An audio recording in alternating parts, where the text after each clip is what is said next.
દસ્તાવેજમાં એવું લખવામાં આવે છે કે યાવતચંદ્ર દિવાકરો તેના મતલબ શું થાય, અને ઉપર આકાશથી નીચે પાતાળ સુધીના હક્કો ખરીદનારના હોય, તેમાંથી ઓઇલ કે કોઈ ખનિજ પદાર્થ નીકળે તો સરકાર તે જમીન હસ્તગત કરી લે છે, તો બદલામાં ખરીદદારને શું આપે? જો પહેલાં તો એક વસ્તુ સમજી લેવી જોઈએ, જેણે બી સવાલ પૂછ્યો છે પણ આપણા બધા માટે બહુ ખૂબ જ જાણવા જેવો સવાલ છે. તમને જે કાયદો છે ને મહેસૂલ ધારો, લેન્ડ રેવન્યુ કોડ જેને કહેવાય, તે અંગ્રેજોએ બનાવ્યો છે અને એ આજની તારીખમાં ચાલે છે, પણ એ કાયદો 1878માં અમલમાં આવ્યો. કેટલા વર્ષ? 1878. અને આજે પણ એ કાયદો ચાલે છે.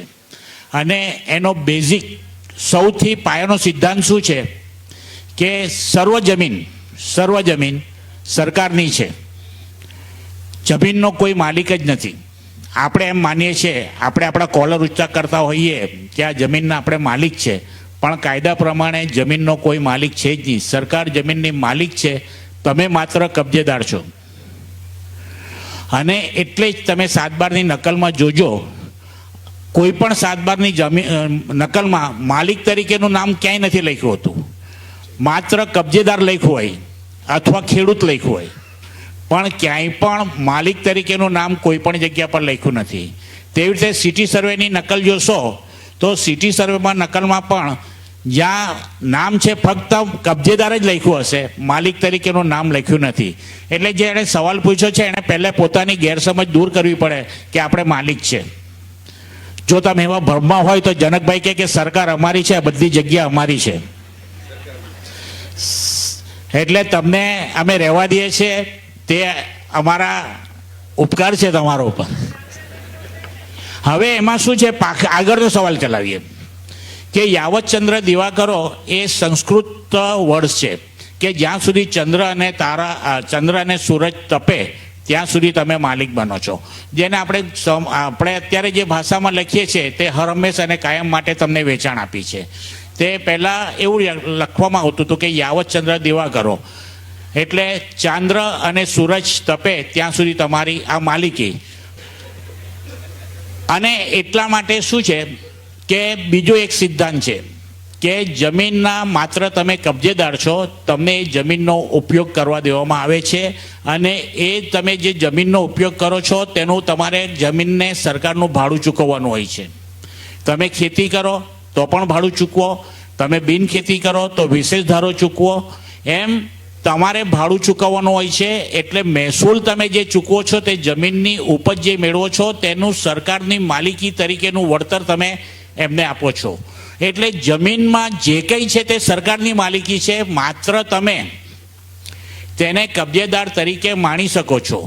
જો કોઈ એમ માનતો હોય કે આ જમીનની માલિકી મારી છે તો એક દિવસ એવો પ્રયત્ન કરજો કે તમે ઘર બાંધતા હોય ગામમાં અને તમારા ખેતરમાંથી જમીનની માટી કાઢી અને તમારા ઘરની પ્લિન્થમાં પૂરજો. એ તમારી જ ખેતરની માટી તમારી પ્લિન્થમાં નાખશો તો કલેક્ટર નોટિસ આપશે કે આ રોયલ્ટી કેમ નથી ભરી આ માટી કાઢવાની. તમારી જમીનની માલિકીની માટી કાઢવાનો અધિકાર પણ તમને નથી, એની રોયલ્ટી પણ સરકારને આપવી પડે, કારણ કે સરકારની માલિકીની છે. એટલે એમાંથી જે કંઈ ઉપજ મળે એ સરકારનું છે, સરકાર એનો હક એટલે મહેસૂલ લઈને તમને આપે છે. એટલે એમાંથી ઓઇલ જે નીકળે, એમાંથી ખનિજ જે નીકળે તેની માલિકી સરકારની છે, અને તમને એનું વળતર આપી શકે. તમારી જગ્યાનું રોકાણ થાય છે એટલે એનું વળતર આપી શકે. એટલે એ વળતરના પ્રમાણ જુદા જુદા હોય છે. ખનિજ નીકળે તો જુદું વળતર, ઓઇલ નીકળે તો જુદું વળતર, માટી નીકળે તો જુદું વળતર. અને જો એક્વિઝિશન કરે જમીનનું તો એનું જુદું વળતર આપે. અને જો કોઈ ઓઇલની લાઈન નાખે, પાણીની લાઈન નાખે અને લાઈન નાખ્યા પછી તમને જમીન તમારી આપે તો એનો ભાડો પટ્ટો સરકાર રખાય એટલે એનું પણ વળતર આપે.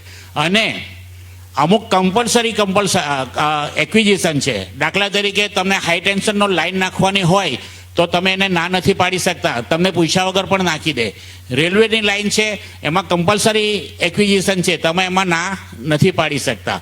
તો લેન્ડ રેવન્યુ કોડનો બેઝિક કાયદો છે કે સર્વ જમીન સરકાર માલિક, તમે કબજેદાર, અને એમાં જે કંઈ છે તે બધું જ સરકારનું છે. અને તમારે એનો ઉપયોગ કરવો હોય તો પણ સરકારની પરવાનગી વગર તમે ઉપયોગ કરી શકતા નથી. એટલા માટે તમારે પ્લાન પાસ કરાવવો કરે છે, એની પરવાનગી લેવી પડી છે.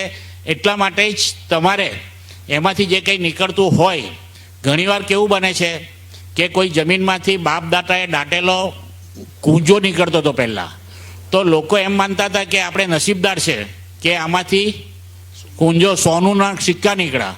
પણ સોનાના સિક્કા નીકળ્યા તમે ઘરે લઈ જાઓ તો પાછળ પોલીસ આવે, તો સિક્કા બી જાય ને તમે બી જાઓ, બેઉ જેલમાં જાઓ. કારણ કે એની માલિકી સરકારની છે. અને જો તમે ખુશ થઈ જતા હોય કે મારી જગ્યામાંથી સોનું નીકળ્યું, કે મારી જગ્યામાંથી આયર્ન નીકળ્યું, કે મારી જગ્યામાંથી ઓઇલ નીકળ્યું, તો એ તમારું નસીબ નથી, પણ તમારું કમ નસીબ છે કે હવે જગ્યા તમારી પાસે રહેવાની શક્યતા ઘટી ગઈ. Land Laws Judgments.